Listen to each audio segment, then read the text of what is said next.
사람들은 업장이 거치면 인생이 갑자기 좋아질 것이라 생각합니다. 막혀있던 일이 한순간에 풀리고 고통이 사라질 것이라 기대합니다.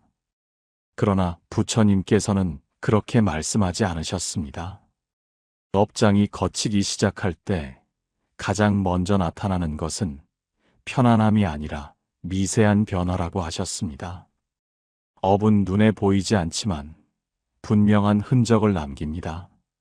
말과 행동, 생각과 선택 속에 고스란히 쌓여 삶의 방향을 만듭니다. 그러므로 업장이 거친다는 것은 어떤 기적이 일어나는 것이 아니라 삶을 움직이던 보이지 않는 방향이 조금씩 바뀌기 시작하는 일입니다. 부처님께서는 업이 녹기 시작하는 첫 번째 신호로 마음의 반응이 달라진다고 하셨습니다. 예전 같으면 즉시 화가 났을 일에 잠시 멈춤이 생기고 참지 못하던 말 앞에서 한 호흡이 늘어난다고 하셨습니다. 분노가 사라지는 것이 아니라 분노가 올라오는 속도가 느려집니다. 불안이 없어지는 것이 아니라 불안 속에서도 자신을 지켜보는 힘이 생깁니다. 이 변화는 매우 작아서 스스로도 알아차리기 어렵습니다. 그러나 부처님께서는 이 작은 멈춤이 업장이 거치는 가장 분명한 징조라고 하셨습니다. 사람은 업에 이끌릴 때 즉각 반응합니다. 말이 먼저 튀어나오고 행동이 앞서 나가며 마음은 뒤따라가며 스스로를 합리화합니다. 그러나 업이 거치기 시작하면 반대의 일이 일어납니다. 마음이 먼저 움직이고 말과 행동은 뒤늦게 따라옵니다. 이때 사람은 이렇게 느낍니다. 예전처럼 살고 싶지 않다는 마음이 들기 시작합니다. 같은 말, 같은 행동, 같은 후회를 반복하는 자신이 낯설어집니다. 부처님께서는 이 낯설음을 매우 귀하게 보셨습니다. 그것은 업에서 깨어나는 첫 신호이기 때문입니다. 업 속에 깊이 잠겨 있을 때 사람은 자신을 의심하지 않습니다. 늘 남을 탓하고 상황을 원망하며 자신의 반복을 당연하게 여깁니다. 그러나 업이 거치기 시작하면 자신을 돌아보는 마음이 생깁니다. 이 일이 정말 나의 선택이었는지, 이 말이 정말 옳았는지 스스로 묻게 됩니다. 이 질문이 바로 수행의 시작입니다. 부처님께서는 수행이란 특별한 장소에서 하는 것이 아니라 삶 속에서 스스로에게 질문을 던지는 일이라 하셨습니다. 업장이 거치는 첫 단계에서는 삶이 더 힘들어지는 것처럼 느껴질 수 있습니다. 왜냐하면 이전에는 느끼지 못하던 마음의 움직임이 또렷하게 보이기 시작하기 때문입니다. 예전에는 그냥 넘겼던 말에 마음이 걸리고 예전에는 당연히 했던 행동이 무겁게 느껴집니다. 사람들은 이 시기를 혼란이라 부릅니다. 그러나 부처님께서는 이것을 혼란이 아니라 깨어남의 전조라 하셨습니다. 마음이 둔할 때는 고통이 보여도 느껴지지 않습니다. 마음이 깨어날 때 비로소 고통이 고통으로 느껴집니다. 그래서 업장이 거치기 시작하면 오히려 눈물이 늘고 마음이 약해진 것처럼 보일 수 있습니다. 하지만 이는 약해진 것이 아니라 감각이 되살아난 것입니다. 부처님께서는 업이 녹기 시작한 사람에게 가장 필요한 태도는 조급함을 내려놓는 것이라 하셨습니다. 지금 이 변화가 작다고 해서 의미 없다고 여기지 말라고 하셨습니다. 큰 변화는 언제나 아주 작은 움직임에서 시작됩니다.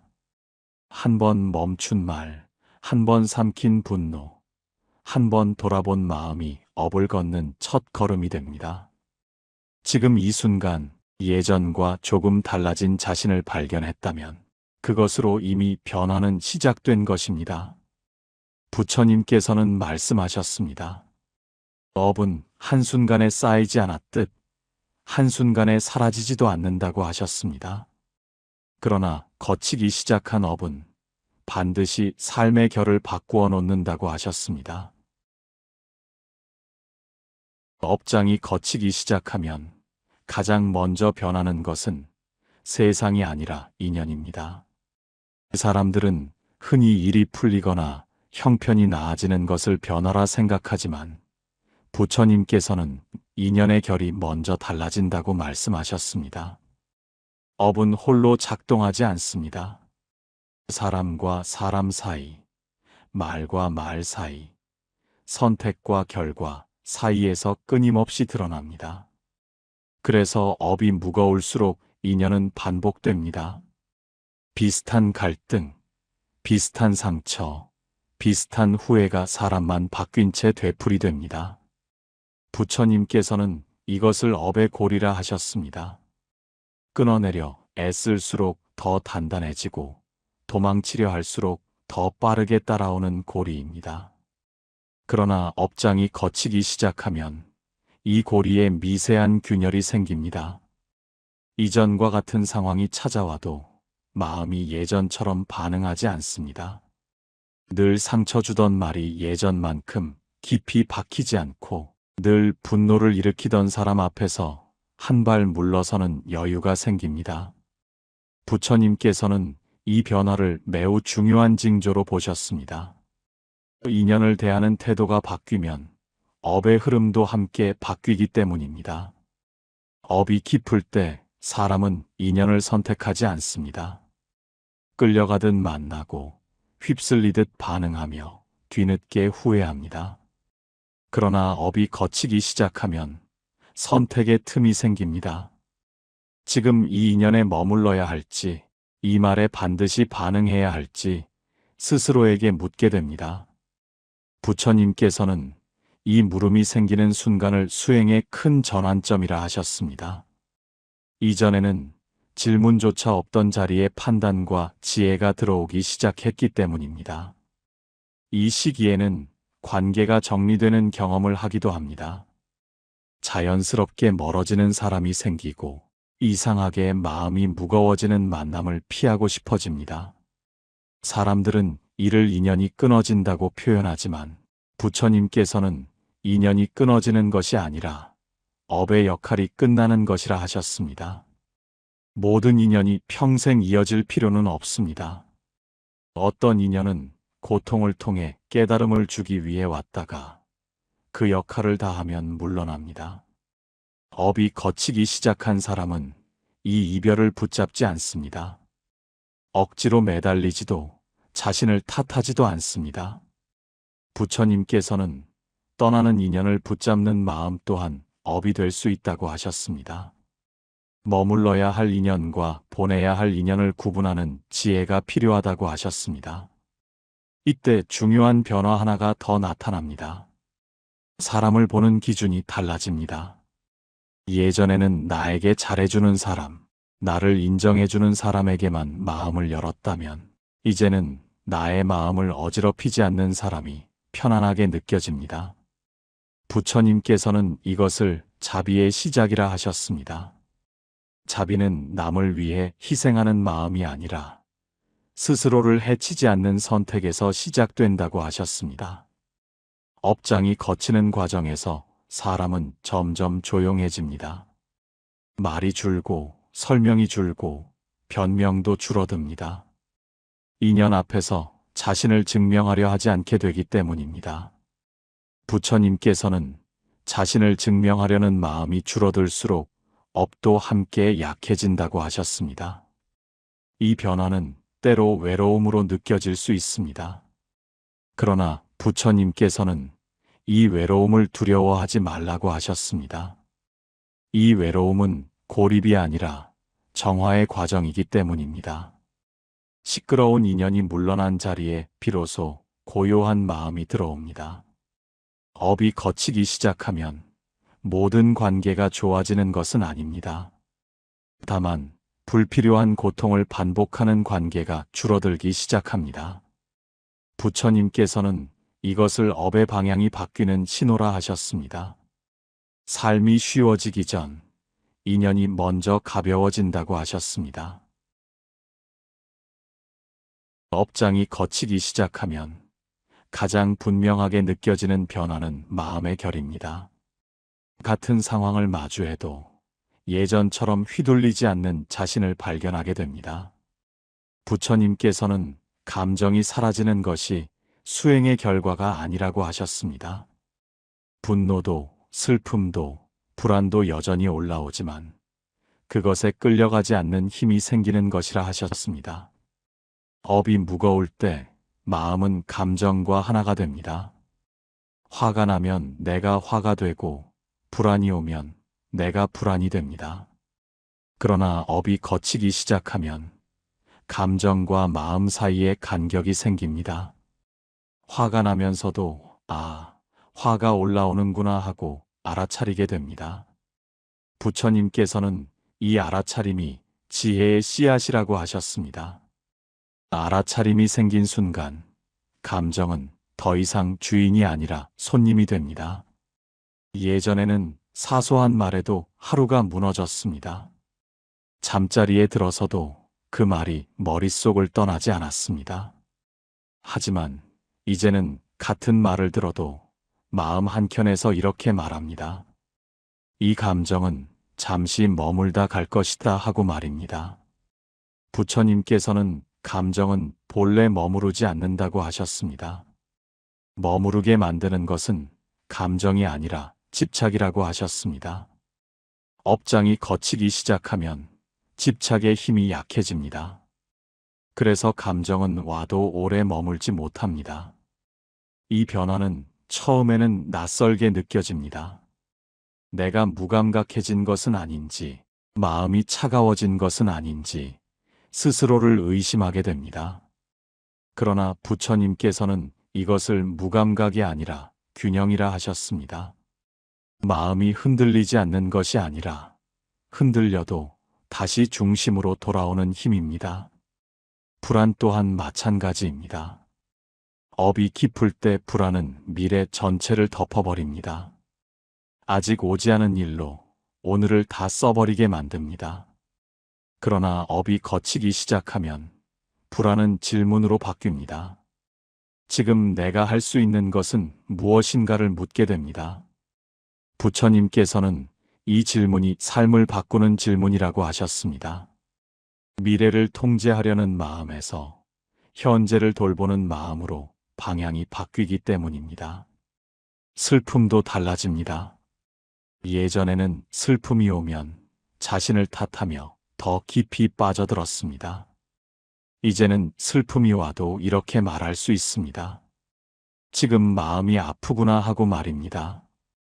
부처님께서는 슬픔을 인정하는 마음이 곧 자비라고 하셨습니다. 자비는 남에게만 향하는 것이 아니라 자기 마음을 다치지 않게 바라보는 태도라 하셨습니다. 업장이 거치는 과정에서 사람은 점점 감정과 싸우지 않게 됩니다. 이겨야 할 대상이 아니라 지나가는 현상으로 바라보게 됩니다. 그래서 감정의 기복이 완전히 사라지지 않아도 삶은 훨씬 가벼워집니다. 마음이 감정에 끌려다니지 않기 때문입니다. 부처님께서는 이 상태를 마음이 제자리를 찾았다고 표현하셨습니다. 밖의 조건이 아니라 안의 중심에 기대어 살아가기 시작한 상태입니다. 이때 사람은 스스로를 조금 더 믿게 됩니다. 감정이 올라와도 무너지지 않을 것이라는 신뢰가 생깁니다. 이 신뢰가 쌓일수록 업의 힘은 더 약해집니다. 업은 흔들리는 마음을 먹고 자라기 때문입니다. 업장이 거치기 시작하면 사람들은 가장 먼저 묻습니다. 언제 일이 풀리기 시작하느냐고 묻습니다. 그러나 부처님께서는 일이 풀리기 전에 먼저 풀리는 것이 있다고 하셨습니다. 바로 삶을 대하는 태도라고 하셨습니다. 업이 무거울 때 사람은 결과에 매달립니다. 지금 이 일이 성공해야 마음이 편해지고 이 문제가 해결되어야 비로소 숨을 쉴 수 있다고 믿습니다. 이 믿음이 바로 또 하나의 업이 됩니다. 결과에 집착할수록 마음은 더 조급해지고 조급한 마음은 다시 잘못된 선택을 부릅니다. 부처님께서는 업장이 거치기 시작하면 이 집착이 먼저 느슨해진다고 하셨습니다. 반드시 이래야 한다는 마음이 조금 내려놓아집니다. 그러자 이상한 변화가 생깁니다. 여전히 상황은 크게 달라지지 않았는데 마음이 먼저 숨을 쉬기 시작합니다. 이때 사람은 말합니다. 아직 해결된 것은 없지만 이전처럼 막다른 길에 선 느낌은 아니라고 말합니다. 부처님께서는 이것을 길이 열리기 전에 신호라고 하셨습니다. 막힘은 언제나 마음에서 먼저 풀린다고 하셨습니다. 업이 거치기 시작하면 선택이 단순해집니다. 해야 할 것과 하지 말아야 할 것이 또렷해집니다. 예전에는 욕심과 두려움이 선택을 흐렸습니다. 그래서 괜히 손을 대지 않아도 될 일에 에너지를 쏟고 피해야 할 일에 자꾸 끌려갔습니다. 그러나 업이 거치기 시작하면 마음이 분별력을 되찾습니다. 이 일은 지금의 나에게 맞지 않는다는 감각이 생깁니다. 부처님께서는 이 감각을 지혜의 시작이라 하셨습니다. 머리로 계산한 판단이 아니라 마음 깊은 곳에서 올라오는 분명한 느낌입니다. 이 지점에서 삶의 흐름이 조금씩 바뀝니다. 불필요한 시도가 줄어들고 괜히 새는 힘이 줄어듭니다. 그래서 겉으로 보면 아무것도 하지 않는 것처럼 보일 수 있습니다. 그러나 안에서는 방향이 정리되고 있습니다. 부처님께서는 이 시기를 기다림의 수행이라 하셨습니다. 움직이지 않는 것이 아니라 헛되이 움직이지 않는 시간입니다. 업이 거치기 시작하면 사람은 실패를 대하는 태도도 달라집니다. 예전에는 실패 하나로 자신을 부정했습니다. 이제는 실패를 삶의 일부로 받아들입니다. 잘못된 선택이 아니라 필요한 경험이었다고 바라보게 됩니다. 부처님께서는 실패를 업의 벌로 보지 말라고 하셨습니다. 업은 벌이 아니라 흐름이며 흐름은 언제든 방향을 바꿀 수 있다고 하셨습니다. 이런 마음이 자리 잡을 때 삶은 서서히 막힘을 풀기 시작합니다. 문이 한 번에 열리지는 않습니다. 그러나 문 앞에서 헤매는 시간이 줄어듭니다. 사람을 만나도 예전처럼 애쓰지 않게 되고 일을 해도 결과에 매달리지 않게 됩니다. 아이러니하게도 이때부터 사람은 필요한 인연을 만나기 시작합니다. 부처님께서는 억지로 잡지 않을 때 인연은 스스로 찾아온다고 하셨습니다. 욕심으로 당길수록 어긋나고 내려놓을수록 제자리를 찾는다고 하셨습니다. 업장이 거치는 과정에서 삶이 풀리는 느낌은 환호할 만큼 극적이지 않을 수 있습니다. 그러나 분명히 알 수 있는 변화가 있습니다. 예전처럼 삶이 나를 몰아붙이지 않는다는 느낌입니다. 부처님께서는 이 상태를 삶과 싸우지 않는 자리라고 하셨습니다. 업장이 거치기 시작한다고 해서 고통이 사라지지는 않습니다. 삶에는 여전히 아픈 일이 있고 마음을 무너뜨리는 순간도 찾아옵니다. 부처님께서는 고통이 없어지는 것을 깨달음이라 부르지 않으셨습니다. 고통을 대하는 태도가 달라지는 것을 지혜라 하셨습니다. 업이 깊을 때 고통은 곧 나 자신이 됩니다. 아프면 내가 무너지고 힘들면 내가 사라진 것처럼 느껴집니다. 그래서 사람은 고통을 두려워하고 피하려 합니다. 피할 수 없을 때는 자신을 원망하거나 세상을 탓합니다. 그러나 업장이 거치기 시작하면 이 관계가 달라집니다. 고통이 와도 그것이 나의 전부는 아니라는 감각이 생깁니다. 부처님께서는 고통은 손님처럼 찾아왔다가 머물다 간다고 하셨습니다. 머무르게 만드는 것은 고통이 아니라 집착이라고 하셨습니다. 업이 거치는 과정에서 집착이 느슨해지면 고통은 여전히 오지만 오래 머물지 못합니다. 예전에는 작은 아픔에도 하루가 무너졌습니다. 이제는 아프지만 하루를 끝까지 살아낼 수 있습니다. 부처님께서는 이 차이를 매우 중요하게 보셨습니다. 고통 속에서도 삶을 이어갈 수 있는 힘이 생겼기 때문입니다. 업이 무거울 때 사람은 고통 앞에서 질문합니다.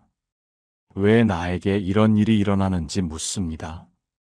이 질문은 답을 얻기보다 마음을 더 깊은 어둠으로 끌고 갑니다. 그러나 업이 걷히기 시작하면 질문이 달라집니다. 지금 이 고통 속에서 내가 할 수 있는 것은 무엇인가를 묻습니다. 부처님께서는 이 질문이 수행자의 질문이라고 하셨습니다. 원인을 따지기보다 방향을 묻는 질문이기 때문입니다. 고통을 대하는 태도가 바뀌면 삶의 무게도 달라집니다. 같은 짐을 지고 있어도 짊어지는 방식이 달라집니다. 부처님께서는 짐을 내려놓을 수 없을 때는 짐을 짊어진 자신을 먼저 다치지 않게 하라고 하셨습니다. 그래서 업장이 걷히기 시작한 사람은 고통 속에서도 스스로를 돌보는 법을 배우기 시작합니다.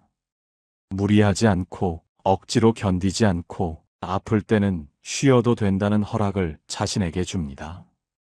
이 작은 허락 하나가 고통을 대하는 태도를 근본적으로 바꿉니다. 부처님께서는 스스로에게 자비를 베풀 수 없는 사람은 아무리 수행을 해도 고통에서 벗어나기 어렵다고 하셨습니다. 자비는 남을 위하는 마음이기 이전에 자기 자신을 해치지 않는 선택에서 시작되기 때문입니다. 업이 거치는 과정에서 사람은 고통을 숨기지 않습니다. 괜찮은 척하지 않고 아프다고 말할 수 있게 됩니다. 이때 고통은 더 이상 부끄러운 것이 아닙니다. 삶의 일부로 받아들여집니다. 부처님께서는 고통을 인정하는 순간 그 고통은 이미 반쯤 힘을 잃는다고 하셨습니다. 완전히 괜찮아지지 않아도 괜찮습니다. 다시 웃지 못해도 괜찮습니다. 업장이 거치기 시작한 사람은 이렇게 말할 수 있게 됩니다. 지금은 힘들지만 이 힘듦이 나를 무너뜨리지는 않을 것이라고 말입니다. 이 확신은 하루아침에 생기지 않습니다. 그러나 분명히 자라납니다. 부처님께서는 이 마음을 고통 위에 세운 믿음이라 하셨습니다. 업장이 완전히 사라지는 순간을 기대하는 사람도 있습니다. 그러나 부처님께서는 업이 사라진다고 표현하지 않으셨습니다. 다만 업에 끌려가지 않는 삶이 시작된다고 말씀하셨습니다. 업이 거친 뒤의 삶은 이전과 전혀 다른 모습으로 갑자기 바뀌지 않습니다. 여전히 기쁜 날도 있고 여전히 힘든 날도 있습니다. 다만 삶이 흘러가는 방향이 분명히 달라집니다. 부처님께서는 이것을 방향의 전환이라 하셨습니다. 좋고 나쁨의 문제가 아니라 휘둘림에서 주도권으로 옮겨가는 변화입니다.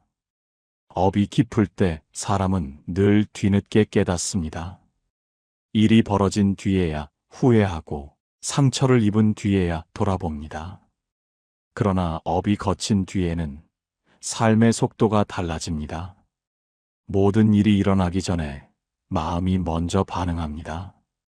그래서 선택이 빨라지는 것이 아니라 정확해집니다. 많은 것을 시도하지 않아도 되고 불필요한 갈등에 자신을 던지지 않게 됩니다. 부처님께서는 이것을 삶의 낭비가 줄어드는 상태라 하셨습니다. 에너지가 새지 않으니 삶은 자연스럽게 가벼워집니다. 업이 거친 사람은 성공을 대하는 태도도 달라집니다. 성공에 집착하지 않지만 도망치지도 않습니다. 부처님께서는 집착 없는 성취를 가장 안정된 상태라 하셨습니다. 얻어도 흔들리지 않고 잃어도 무너지지 않기 때문입니다. 이때 삶은 조금씩 신뢰를 회복합니다. 세상이 나를 괴롭힌다는 생각이 줄어들고 삶이 나를 밀어내지 않는다는 감각이 생깁니다. 부처님께서는 이것을 삼과의 화해라 하셨습니다. 삶을 이기려 하지도 포기하지도 않는 자리입니다. 업이 거친 뒤 가장 큰 변화는 마음의 기준이 바뀌는 것입니다. 남과 비교하던 기준에서 벗어나 나의 마음이 다치지 않는 선택을 기준으로 삼게 됩니다. 그래서 인생의 목표도 달라집니다. 더 많이 가지는 삶에서 더 적게 다치며 사는 삶으로 옮겨갑니다. 부처님께서는 이 삶을 가장 현실적인 해탈이라 하셨습니다. 세상을 떠나지 않고도 가능한 자유이기 때문입니다. 업이 거친 뒤에도 과거의 흔적은 남아 있습니다. 그러나 그것은 더 이상 발목을 잡지 않습니다. 경험은 지혜가 되고 상처는 분별력이 됩니다. 부처님께서는 상처 없는 살보다 상처를 통과한 삶이 더 깊다고 하셨습니다. 이 깊이는 말로 드러나지 않습니다. 조용한 태도, 불필요한 다툼을 피하는 선택, 상대의 아픔을 가볍게 넘기지 않는 눈길 속에 드러납니다. 업이 거친 사람은 세상을 바꾸려 들지 않습니다. 다만 자신이 서 있는 자리의 결을 바꿉니다. 그 결이 바뀌면 인연이 달라지고 선택이 달라지고 삶의 흐름이 달라집니다. 부처님께서는 이것을 업을 이기는 삶이라 하셨습니다. 업을 없애는 것이 아니라 업 위에 끌려가지 않는 삶입니다. 지금까지의 6걸음은 특별한 수행이 아닙니다. 이미 당신의 삶 안에서 조용히 일어나고 있는 변화들입니다. 예전보다 조금 덜 화가 나고, 조금 덜 후회하고, 조금 더 자신을 해치지 않게 되었다면 그것으로 이미 업은 거치기 시작한 것입니다. 부처님께서는 마지막으로 이렇게 말씀하셨습니다. 삶이 바뀌었다는 증거는 기적이 아니라 태도라고 하셨습니다. 오늘을 살아내는 마음이 달라졌다면 이미 인생은 다른 방향으로 흘러가고 있습니다. 이제는 서두르지 않아도 됩니다. 이 길은 이미 열려 있기 때문입니다. 업장이 거친다는 것은 고통이 사라지는 일이 아닙니다. 삶이 완벽해지는 일도 아닙니다. 다만 예전처럼 끌려가지 않게 되는 것입니다. 화가 나도 자신을 잃지 않고 아파도 삶을 포기하지 않게 되는 것입니다. 오늘의 마음이 어제보다 조금 덜 다쳤다면, 오늘의 선택이 어제보다 조금 더 조심스러웠다면 그것으로 이미 업은 한 겹 거치기 시작한 것입니다. 부처님께서는 말씀하셨습니다. 삶이 달라졌다는 증거는 기적이 아니라 태도라고 하셨습니다. 지금 이 순간 당신이 자신의 마음을 알아차리고 있다면 그 길은 이미 열려 있습니다. 서두르지 않아도 됩니다. 이 변화는 이미 시작되었기 때문입니다. 사람들은 운이 좋다, 운이 없다는 말을 쉽게 하며 자신의 삶이 외부 조건에 달렸다고 믿는다. 그러나 부처님께서는 말씀하셨다. 그대의 운은 밖에서 오는 것이 아니라 마음에서 비롯된다. 운이 따르는 이들은 겉으로 보기엔 행운처럼 보이지만 그들의 마음에는 오래전부터 단단한 공덕의 씨앗이 심겨 있었던 것이다. 선한 마음은 선한 기운을 만들고 맑은 생각은 맑은 인연을 이끌며 고요한 중심은 평탄한 흐름을 불러오니 복도 운도 결국 마음에서 피어나는 꽃이니라. 복은 우연이 아니요 운은 실천의 열매이다. 그대가 지금 어디에 있든 마음을 바로 세우는 순간 그대의 삶에는 보이지 않는 길이 열리기 시작한다. 운은 하늘에서 떨어지는 것이 아니라 마음속에서 만들어지는 방향성이다. 말이란 바람처럼 흘러가는 듯하지만 그대의 말은 언제나 그대의 삶에 씨앗을 남기고 흔적을 남긴다. 부처님께서는 말씀하셨다. 곱게 말하는 이는 곱게 살고 곱게 사는 이는 좋은 운을 맞이한다. 말은 업을 만들고 말은 인연을 불러오며 말은 운명을 이끄는 보이지 않는 손이다. 말을 함부로 뱉는 이는 복을 흩뜨리고 말을 가려 쓰는 이는 복을 쌓는다. 그대의 입에서 나가는 한마디가 누군가의 하루를 맑게 할 수 있다면 그대는 이미 복을 베푸는 자여 운을 쌓는 수행자이니라. 좋은 말은 복을 부르고 사나운 말은 화를 끌어당긴다. 그대여, 매일 한마디씩이라도 누군가를 살리는 말을 하라. 그것이 곧 복을 짓는 실천이고 운을 여는 수행이니라. 복은 모으는 자에게 오는 것이 아니라 흐르게 하는 자에게 돌아오는 것이니라. 사람들은 늘 무언가를 얻으려 애쓰지만 부처님께서는 말씀하셨다. 복은 움켜쥔 손에 깃들지 않고 펴낸 손에 깃든다. 나누는 자에게는 불안이 줄고 탐욕이 줄고 덕이 자라며 마침내 하늘은 그에게 운을 내린다. 작은 친절, 따뜻한 눈빛, 조용한 기부, 다정한 배려. 이 모든 것은 운을 끌어당기는 보이지 않는 씨앗이니라. 베품은 손에서 나가지만 복은 마음으로 돌아온다. 그대여, 자주 나누라. 많이 주기보다 진심으로 주어라. 하늘은 그런 마음을 잊지 않으며 세상은 그런 사람에게 길을 내어주느니라. 운이 막히는 가장 큰 이유는 화와 탐욕이 그대의 눈을 가리고 있기 때문이니라. 운은 언제나 흐르고 있지만 그것을 볼 수 없는 이유는 내 마음이 혼탁하기 때문이요. 세상의 흐름을 거스르기 때문이니라. 부처님께서는 말씀하셨다. 화를 내는 이는 자신을 태우고 탐하는 이는 복을 흘려보낸다. 화를 참는 것이 아니라 화를 다스리는 지혜를 배우고 탐욕을 억누르는 것이 아니라 탐욕을 내려놓는 연습을 하는 것. 그대가 가라앉을수록 삶은 고요해지고 그 고요함 속에서 복도 운도 물처럼 그대에게 흘러오느니라. 복은 맑은 곳에 깃들고 운은 고요한 마음에 머문다. 그대여, 마음이 복잡하고 화가 쉽게 치밀어 오른다면 먼저 가만히 앉아 자신의 마음을 바라보라. 운을 부르기 전 먼저 내 안의 장애를 걷어내는 것이 진짜 실천이니라.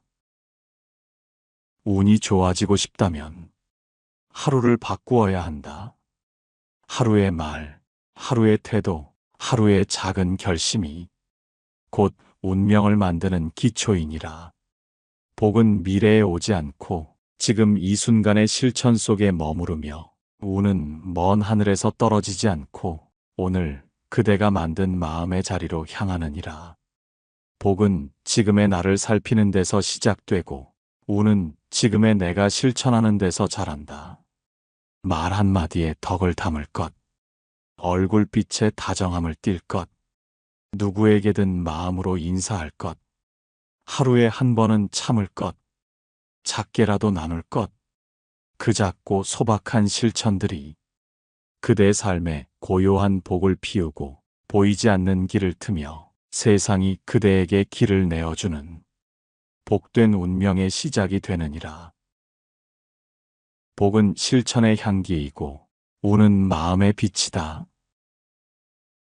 좋은 운을 부르고 싶다면 먼저 마음을 다스리고 말을 아끼고 화를 줄이고 베풀고 고요하게 살아가라. 그 길 위에 부처님께서 말씀하신 모든 복과 운은 자연처럼 그대 곁에 머무를 것이니라. 부모의 말 한마디는 쉽게 사라지는 것처럼 보입니다. 그 순간에는 공기 속으로 흩어지고 시간이 지나면 잊힌 것 같아 보입니다. 그러나 부처님은 말씀하셨습니다. 말은 결코 사라지지 않는다고 말입니다. 말은 소리가 아니라 마음의 씨앗입니다. 한번 뿌려진 씨앗은 눈에 보이지 않아도 때가 되면 반드시 싹을 틔웁니다. 자식의 마음 속에서, 자식의 삶 속에서 그 말은 업이 되어 자라납니다. 부모는 흔히 말합니다. 그때는 화가 나서 그랬다고 말합니다. 다 잘 되라고 한 말이었다고 말합니다. 그러나 말은 의도를 기억하지 않습니다. 말은 오직 들려진 그대로 마음에 새겨질 뿐입니다. 부처님은 업이란 무엇이냐는 질문에 이렇게 답하셨습니다.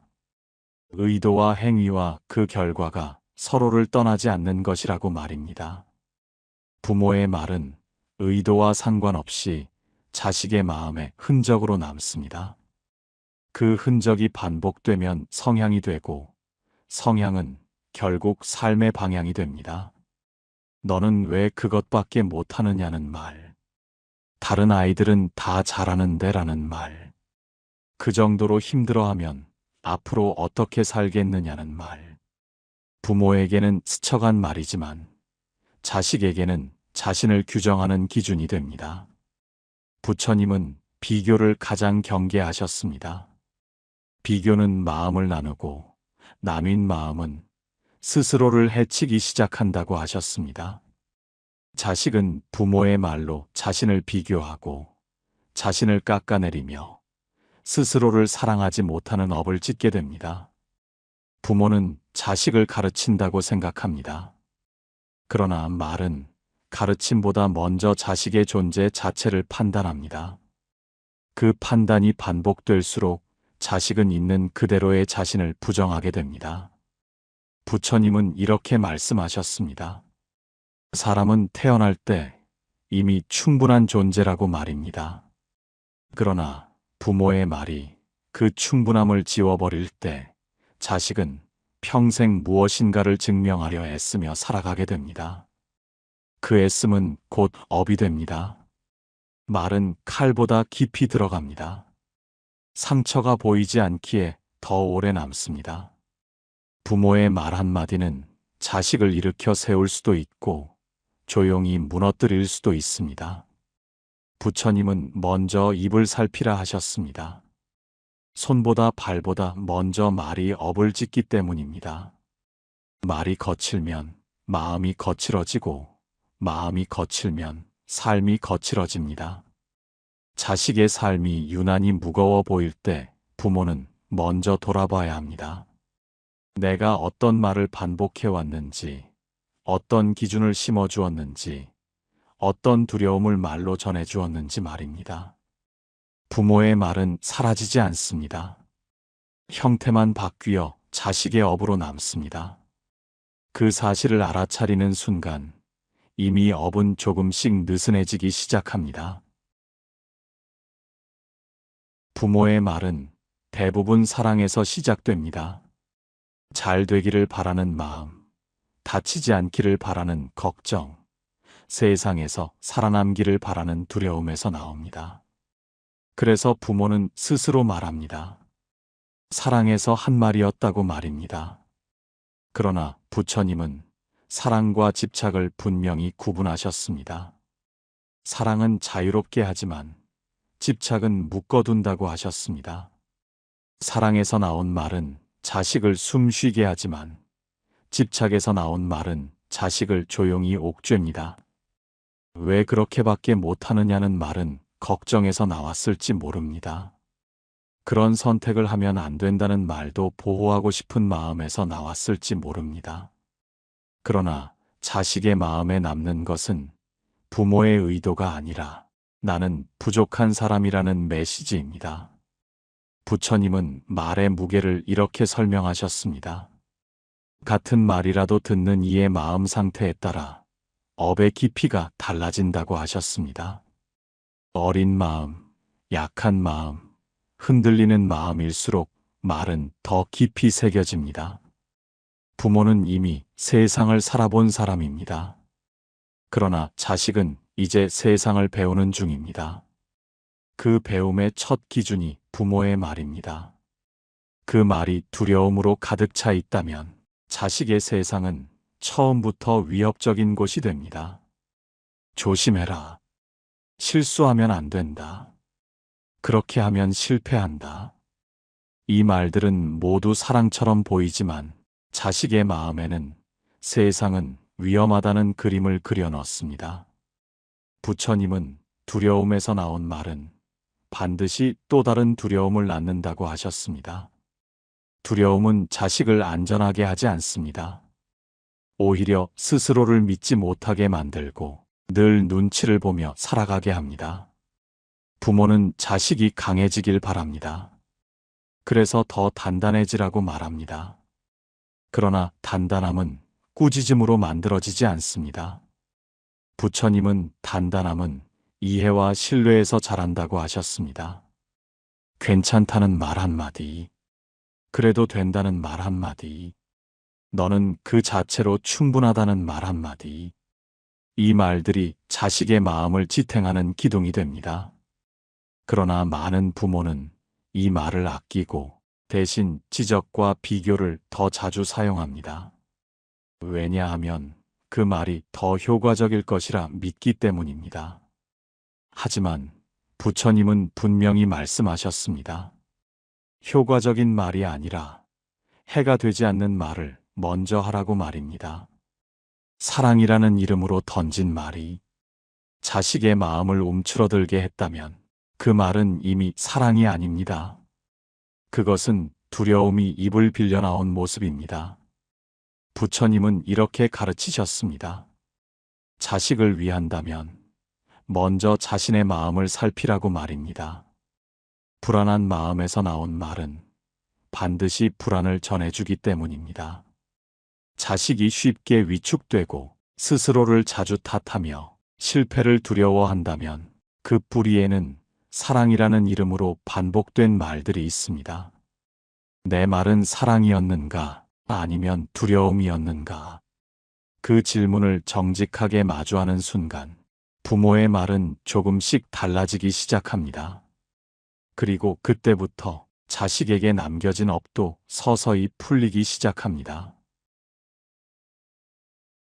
부처님은 왜 말부터 살피라 하셨는가? 부처님은 수행의 첫걸음을 묻는 이들에게 늘 말부터 살피라 하셨습니다. 몸의 행동이나 생각보다 먼저 말이 업을 짓기 때문입니다.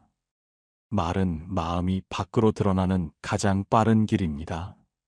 마음이 흔들리면 말이 먼저 거칠어지고 마음이 불안하면 말이 먼저 날카로워집니다. 부처님은 그 흐름을 놓치지 말라 하셨습니다.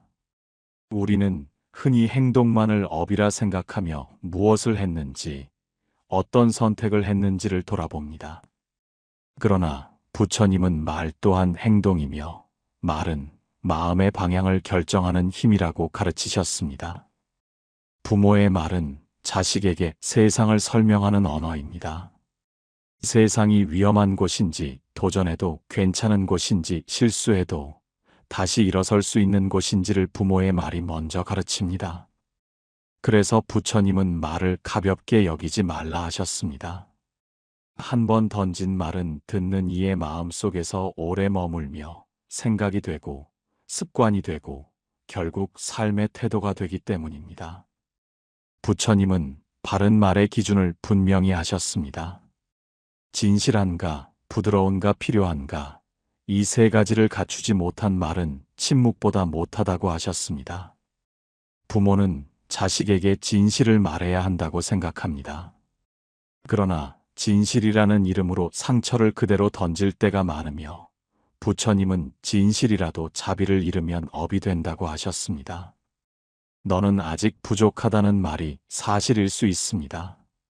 그러나 그 말이 자식의 마음을 꺾는다면 그 진실은 지혜가 아니며 지혜란 상대의 마음을 살리는 방향으로 쓰일 때만 힘을 가진다고 하셨습니다. 부모의 말이 거칠어질 때 그 안을 들여다보면 대부분 조급함이 자리하고 있습니다. 빨리 바뀌길 바라는 마음, 지금 당장 잘 되길 바라는 마음에서 나온 말은 언제나 업을 남깁니다. 말을 바꾸기 위해서는 먼저 마음의 속도를 늦추어야 합니다. 숨을 고르고 지금 이 말이 자식의 마음에 어떤 흔적으로 남을지를 잠시 살피는 그 멈춤이 수많은 업을 막아줍니다. 부처님은 침묵의 가치를 높이 보셨습니다.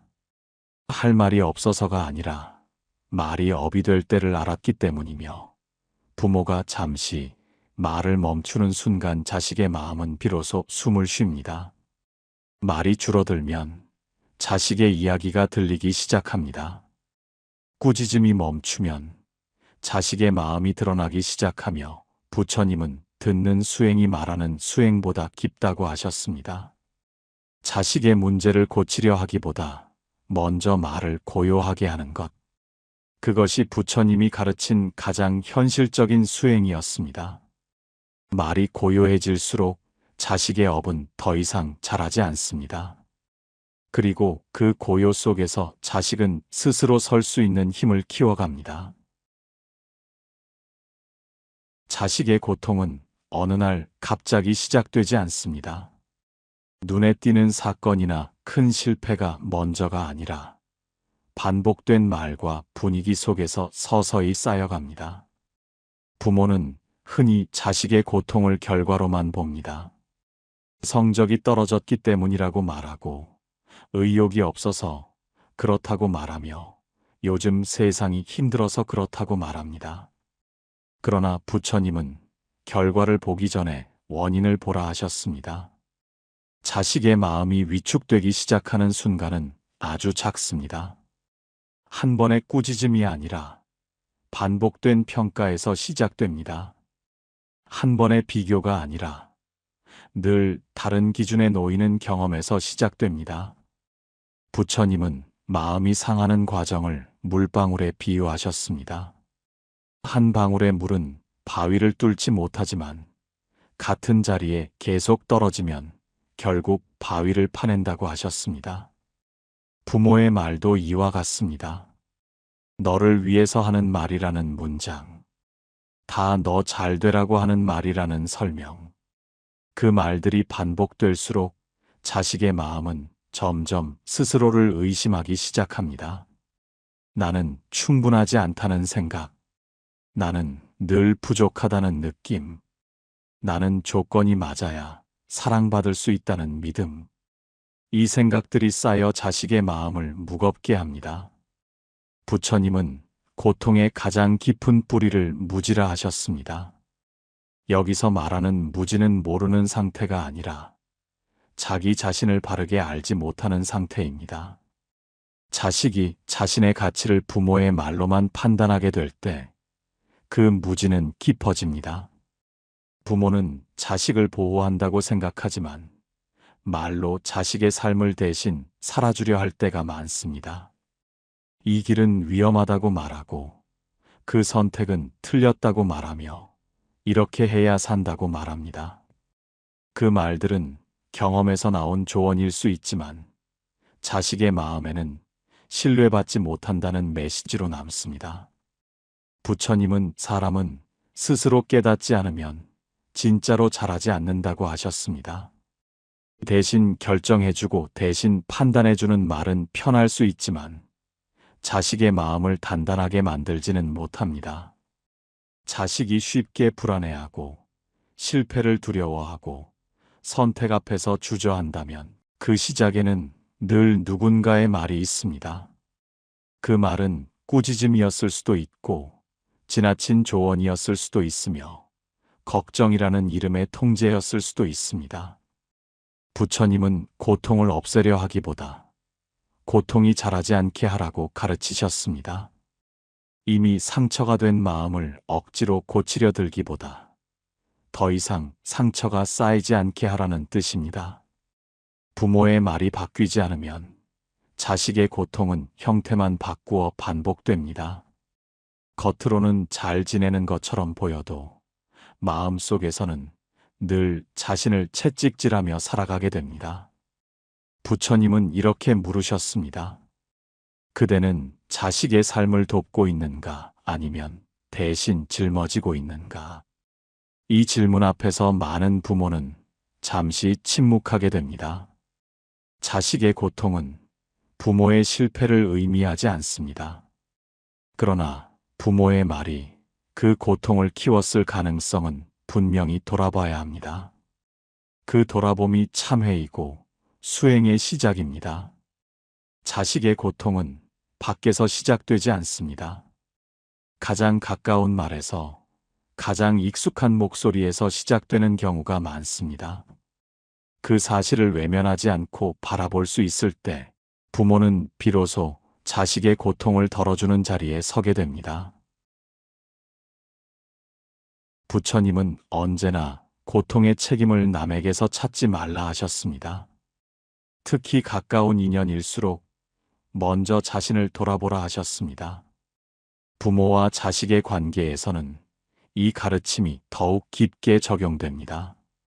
자식이 힘들어할 때 부모는 먼저 걱정합니다. 왜 저러는지 이유를 찾고 어떻게 고쳐야 할지를 고민합니다. 그러나 부처님은 묻습니다. 고치기 전에 먼저 살펴보았는가라고 말입니다. 참회는 죄를 뒤집어 쓰는 행위가 아닙니다. 자신을 비난하는 것도 아닙니다. 부처님이 말씀하신 참회란 자신의 말과 마음을 있는 그대로 바라보는 정직함입니다. 부모는 늘 최선을 다했다고 말합니다. 그 말은 틀리지 않습니다. 그러나 최선이었다는 사실과 그 말이 자식에게 어떤 흔적으로 남았는지는 다른 문제입니다. 부처님은 의도가 선해도 결과가 괴로우면 돌아보라 하셨습니다. 그 돌아봄이 없으면 같은 업은 형태만 바꾸어 반복됩니다. 부모가 먼저 참회해야 하는 이유가 여기에 있습니다. 자식 앞에서 부모가 먼저 고개를 숙인다는 것은 권위를 내려놓는 일입니다. 늘 옳아야 한다는 자리에서 내려와 나 또한 부족한 사람임을 인정하는 일입니다. 부처님은 이 낮아짐을 가장 큰 수행이라 하셨습니다. 높은 자리에서 내려와야 비로소 다른 이의 마음이 보이기 때문입니다. 부모가 자신의 말을 돌아보지 않으면 자식은 평생 자기 자신을 돌아보지 못합니다. 왜냐하면 부모의 말이 곧 기준이 되었기 때문입니다. 참회는 말로만 이루어지지 않습니다. 미안하다는 한마디보다 중요한 것은 같은 말을 다시 하지 않겠다는 결심입니다. 부처님은 업은 반복에서 자라난다고 하셨습니다. 부모의 참회는 자식에게 큰 안심을 줍니다. 이 집에서는 실수해도 괜찮다는 메시지, 이 관계에서는 완벽하지 않아도 된다는 신호, 그 안심이 자식의 마음을 풀어줍니다. 부처님은 자식에게 복을 주고 싶다면 먼저 두려움을 거두라 하셨습니다. 부모의 말 속에 담긴 불안과 조급함이 사라질 때 자식의 마음은 자연히 제자리를 찾습니다. 자식의 업을 대신 짊어지겠다는 말보다 부모의 업을 먼저 바라보겠다는 다짐이 더 중요합니다. 그 다짐이 말의 방향을 바꾸고 관계의 공기를 바꿉니다. 부모가 먼저 참회하는 순간 자식은 자신이 문제라는 생각에서 벗어나기 시작합니다. 그때부터 치유는 조용히 시작됩니다. 부모의 참회는 과거를 묶는 행위가 아니라 미래를 풀어주는 선택이라는 사실입니다. 그 선택 위에서 자식의 마음은 조금씩 가벼워집니다. 말의 업은 단번에 사라지지 않습니다. 오랫동안 반복된 말은 습관이 되고 습관은 관계의 공기가 됩니다. 그래서 부처님은 말의 업을 걷어내는 일은 꾸준한 수행이 필요하다고 하셨습니다. 이 수행은 특별한 의식을 요구하지 않습니다. 가장 먼저 해야 할 일은 말하기 전에 잠시 멈추는 것입니다. 지금 이 말이 필요한가? 지금 이 말이 자식의 마음을 살리는가를 살피는 짧은 멈춤입니다. 부처님은 그 한 호흡의 멈춤이 수많은 업을 막아준다고 하셨습니다. 말은 빠르지만 마음은 그보다 느릴 수 있습니다. 그 느림을 회복하는 것이 수행의 시작입니다. 말의 업을 걷어내기 위해서는 고치려는 말보다 줄여야 할 말이 더 많습니다. 지적하는 말, 재촉하는 말, 비교하는 말은 줄이고 묻는 말, 기다리는 말, 들어주는 말을 늘려야 합니다. 부처님은 가르침보다 경청을 먼저 두셨습니다. 듣지 않고 던지는 말은 업이 되지만 충분히 들은 뒤의 말은 자비가 되기 때문입니다. 자식의 이야기를 끝까지 듣는 일은 생각보다 어렵습니다. 중간에 조언하고 싶어지고 바로잡아주고 싶어집니다. 그러나 그 순간을 넘기는 것이 수행입니다. 부처님은 참는 침묵이 아니라 알아차린 침묵을 권하셨습니다. 말의 업은 말로만 걷어내지지 않습니다. 표정과 태도도 말의 일부이기 때문입니다. 말은 부드러운데 얼굴이 굳어 있다면 자식은 말보다 얼굴을 믿습니다. 부처님은 마음이 먼저 풀리지 않으면 말은 바뀌지 않는다고 하셨습니다. 그래서 이 수행은 자기 자신을 향합니다. 자식이 아니라 나의 조급함을 바라보고 나의 두려움을 알아차리고 나의 불안을 먼저 다독이는 일입니다.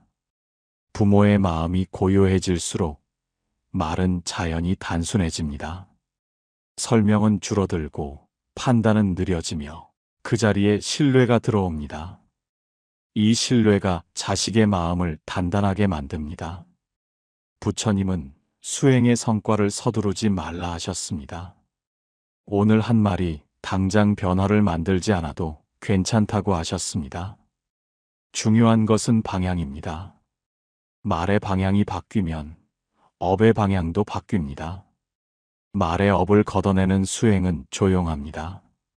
눈에 띄지 않고 칭찬받지 않으며 누군가 알아주지 않아도 계속됩니다. 그러나 그 조용함 속에서 관계는 깊어집니다. 부모의 말이 고요해질 때 자식은 처음으로 자기 목소리를 듣기 시작합니다. 그 목소리가 자라날 공간을 만들어주는 것. 그것이 말의 업을 걷어내는 진짜 수행입니다. 말을 바꾸려 애쓰기보다 말이 나오는 마음을 돌보는 것이 먼저라는 사실입니다. 그 마음이 바뀌면 말은 더 이상 업이 되지 않습니다. 부처님은 말보다 침묵을 더 깊은 가르침이라 하셨습니다. 아무 말도 하지 않아서가 아니라 말하지 않아도 전해지는 것이 있기 때문입니다. 부모의 침묵은 자식에게 빈 공간을 남깁니다. 그 공간은 외면이나 무관심이 아니라 자식이 스스로 서볼 수 있는 자리입니다. 말이 많을수록 자식의 자리는 줄어들고 말이 줄어들수록 자식의 마음은 넓어집니다. 우리는 흔히 침묵을 두려워합니다. 말하지 않으면 잘못될 것 같고 바로잡지 않으면 길을 잃을 것 같기 때문입니다. 그러나 부처님은 모든 것을 말로 가르치려 하지 말라 하셨습니다. 사람은 스스로 느끼고 깨달을 때 가장 깊이 배운다고 하셨습니다. 부모가 조용히 지켜보는 시간은 자식에게 큰 신뢰가 됩니다. 너를 믿는다는 말보다 말없이 기다려주는 태도가 더 깊이 전해집니다. 그 신뢰는 자식의 마음 속에서 조용히 뿌리를 내립니다. 침묵은 자식에게 스스로 생각할 힘을 줍니다. 선택 앞에서 흔들릴 때 부모의 말이 들리지 않는 그 순간에 자식은 자신의 기준을 찾기 시작합니다. 그 기준이 바로 자립의 시작입니다. 부처님은 참된 자비는 붙잡지 않는 것이라 하셨습니다. 돕되 대신하지 않고 사랑하되 통제하지 않으며 곁에 있되 길을 대신 정하지 않는 마음입니다. 부모의 침묵이 자식에게 복이 되는 순간은 그 침묵 안에 믿음이 담겨 있을 때입니다. 냉담한 침묵이 아니라 따뜻하게 지켜보는 침묵일 때, 그 침묵은 자식의 삶을 지탱하는 힘이 됩니다. 말이 줄어든 자리에 자식의 숨이 들리고 자식의 마음이 보이고 자식의 삶이 제 속도로 움직이기 시작합니다. 부처님은 인연을 이렇게 설명하셨습니다. 지나치게 잡아당기면 끊어지고 적당히 놓아두면 오래 이어진다고 말입니다. 부모와 자식의 인연도 마찬가지입니다. 침묵은 관계를 멀어지게 하지 않습니다. 오히려 관계를 성숙하게 만듭니다. 서로를 존중하는 거리, 그 거리에서 사랑은 더 단단해집니다. 이제 부모의 말은 많지 않아도 됩니다. 이미 충분히 해주었고, 이미 충분히 곁에 있었기 때문입니다. 이제 남은 것은 믿어주는 일입니다.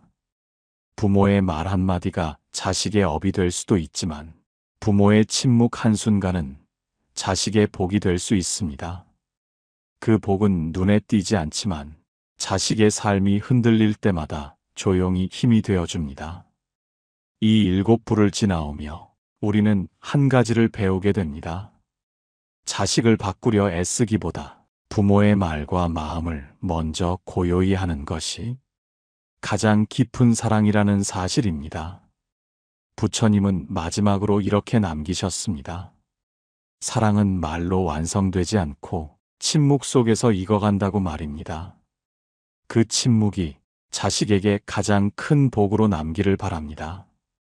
부모의 말은 사라지지 않습니다. 형태를 바꾸어 마음에 남고 삶의 방향이 됩니다. 그러나 말은 언제든 바뀔 수 있습니다. 말이 바뀌면 마음이 바뀌고 마음이 바뀌면 업의 흐름도 달라집니다. 자식을 바꾸려 애쓰지 않아도 됩니다. 말을 줄이고 마음을 고요히 하고 잠시 지켜보는 것만으로도 이미 충분한 사랑이 됩니다. 오늘부터 완벽한 말을 하려 하지 않아도 괜찮습니다. 다만 해가 되는 말을 멈추는 것부터 시작하면 됩니다. 부모의 말 한마디는 자식의 업이 될 수도 있고 자식의 평생을 지켜주는 복이 될 수도 있습니다. 이 글이 그 선택의 순간마다 조용한 기준이 되기를 바랍니다.